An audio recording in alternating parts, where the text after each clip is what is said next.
Hello everyone and welcome back. My name is Cassie Essery and this is Learn With Us. Today we're going to be talking all about separating your work life from your home life. If you are a teacher, this is very difficult, and a lot of us are always talking about wanting to leave our work at school. So if that is you, then keep watching because I have some really good tips that will help you leave it there and really rest and enjoy your time at home, or at least be able to focus on the things you have to do at home and not worry about the things at school. Also, I make a lot of videos like this that are education and teacher related. So if that's something you're interested, then just subscribe down below and it'll let you know when I make a new video, which is every Tuesday, by the way. So my first tip is that when you come home, you need to have a routine, something that you do every day so that when you start that routine, your brain says, you're home.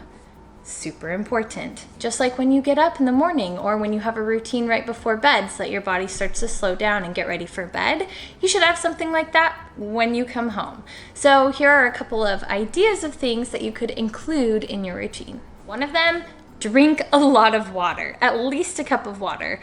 As a teacher, we are talking all day long and we probably do not get near as much water as we are supposed to, and it is really refreshing. So when you come home and you're tired or exasperated from the day, just drink some water. It's a great way to start it. Another part of this routine would be to either change your clothes or throw up your hair or something. Change something about how you feel. Even if I'm planning on going out later and wearing the same clothes that I wore to school, I still change into something comfortable and cozy or different just to help my brain think, okay, you are not at school anymore.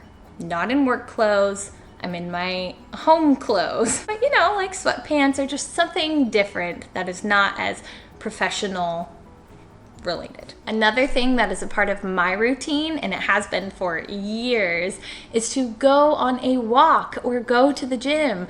Now that we have a dog, I don't go to the gym as much, but I am still taking her for a 45-hour-long walk pretty much every day, and it is really good, not just for your physical health, but also for your mental health. It really helps me clear my brain, and I usually pray while I'm on the walk and think about those things either from school that I don't want to bring into my home. So it's kind of my own debriefing time with myself or with my husband if he comes with me. It's a really nice time to just go through it all so that it's outside or somewhere else and not bringing it into my home. Speaking of debriefing, something that my husband actually came up with is talking about school at home.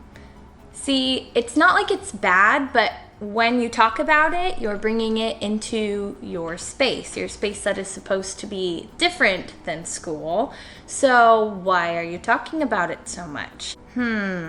So he started asking me intentional questions such as, what was the best part of your day? Or what was the hardest part of your day? Instead of just saying, how was your day? Because if you're a teacher and someone asks, how's your day? At 9 o'clock, it could be like this. So at the end of the day, asking, how was your day? Is pretty much a free-for-all. And we could talk about it forever. We especially want to, unfortunately, talk about all of the hard things that happened. And so he asked me just to pick one or two, and same with the best things, or, I usually get to tell him a few more because he's so sweet and listens to me. That was actually really helpful so that we still get to process and I get to share with him about my day, but it's not all of the details of the day, and then that way I'm not dwelling on so many negative things that happened, but rather just simply put, this was one of the best parts of my day. It was really cool. So if that's something that sounds really good to you, then tell whoever you live with, hey, why don't you ask me just a couple questions, like specific questions about the day. That way I can still debrief, but I'm not just spilling everything about the day. Sorry for that. That was a little weird, but you understand. Okay, moving on. So So the last part that we're going to talk about is actually leaving things at school. Leave your work at school. Now I know that is a lot easier for a first grade teacher to say than a fifth grade teacher to say, because you have a lot of grading, especially high school teachers. Ugh, this is one of the reasons I don't teach high school. Ugh. You have a lot of grading to do, and so sometimes asking you to leave it at school isn't exactly fair, because you can't really rest at home when you have all of this work to do just waiting for you at school.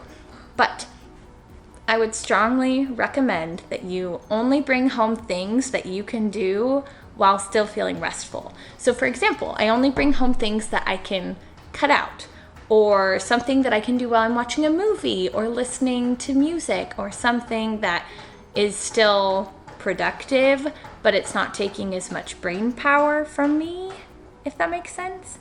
So I really do most of the time leave my work at school, even when it's time's up. Okay, I'm not totally ready for the whole week, but that's okay. And it will be there tomorrow. There will always be things for you to do when you get back to school, so just leave it. Your health is important. It is actually vital. So if you are not well, it will not go well for the kids. And that's why we're there, for the kids. So take care of yourself and leave it at school so that you can really enjoy your time at home. So that's it. I hope this video helps you separate your life and leave your work at work so that you can really enjoy your time at home. If this video helped you, then make sure you like it and subscribe down below. Thank you so much for watching, and I'll see you next Tuesday. Bye!